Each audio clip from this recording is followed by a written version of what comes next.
Hello there, gang. C.S. Bernard here once again for Geeky News, bringing to you a new introduction for a series of reviews I will probably keep doing for a monthly basis as time goes on.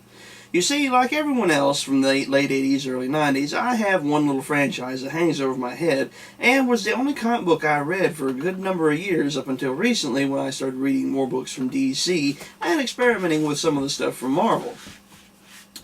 You see, back in 1991, when I was but a lad of 7 years of age, I had been introduced to the Sega Genesis and its mascot character of Sonic the Hedgehog.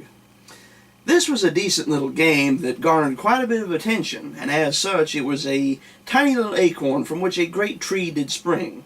It really put the Sega company on the map, being a new rival to Nintendo and their mascot of Mario. Also from that came, as with many hot-selling game series, spin-off things such as books, movies, cartoons, and the like. As we all know, or most of us know, those of us that care, there was a series of cartoons released here in the United States that went by various names and had different opinions and outtakes on how to tell the story of a little blue hedgehog fighting an evil mad scientist for global domination. At any rate, in the 1990s, there was a comedy series called The Adventures of Sonic the Hedgehog, which was lighthearted, slapstick, and silly, which most people nowadays often look at as discredited or oftentimes looked down upon. You can oftentimes find it used for parody purposes here on YouTube. More popular, however, is the more action-oriented and grittier story series of simply Sonic the Hedgehog that was released Saturday mornings around the same time. It's quite a successful little series and has managed to maintain a fan support for quite some time from many people my age, and younger and sometimes older.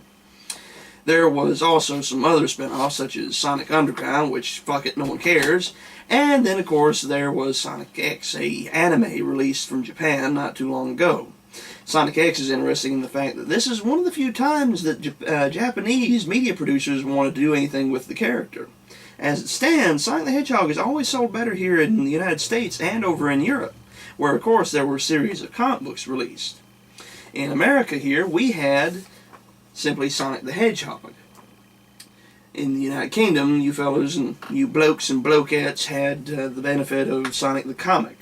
I know we'll get into the details of, the classic nerd argument across the pond over which one is the better series, but that's further down the line.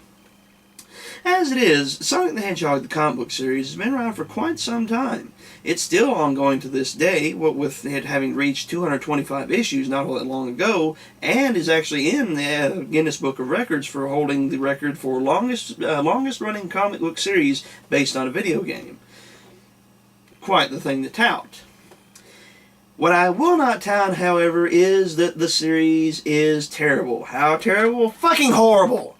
And I'm going to talk about it at length. Now, once upon a time, I really did love this series, and to some extent, I still have a certain spot in my heart for it. However, I am going to maintain a certain series of reviews month by month as new issues come out to go ahead and kind of keep a barometer to the creative juices of Sonic the Hedgehog as they flow throughout the months. For the last few years, I've ground my teeth in horrid disgust with this series. It has gone up and down over the years, ranging from the more sillier antics of the Adventures of Sonic the Hedgehog formula to the darker, grittier formula from the Saturday morning Sonic the Hedgehog series, both of which were actually instrumental in its creation back in the early 90s anyway.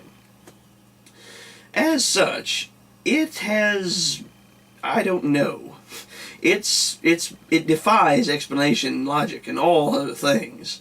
I mean, it's so off-kilter, and it doesn't really work as a kid's comic book series, and I would know. I've been doing the research.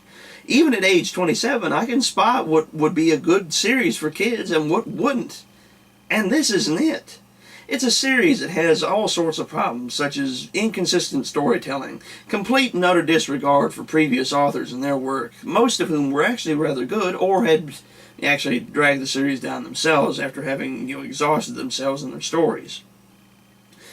The current writing staff I hold especially to the grindstone for that one.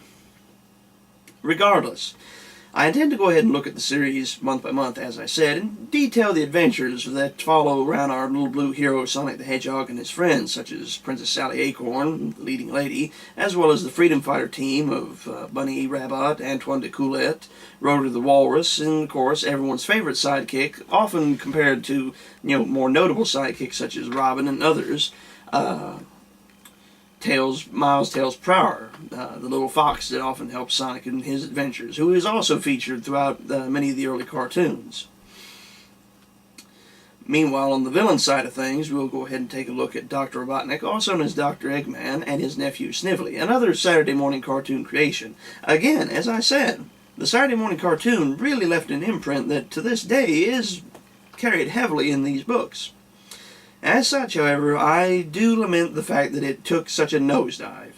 And as such, every month I'm going to go ahead and introduce you to more and more concepts, walk you through them, and show you where they have completely fallen on their face. Well, that's all I can say for now. Come back later on in the month as I go ahead and bring you reviews of Sonic the Hedgehog. This is C.S. Bernard for Geeky News.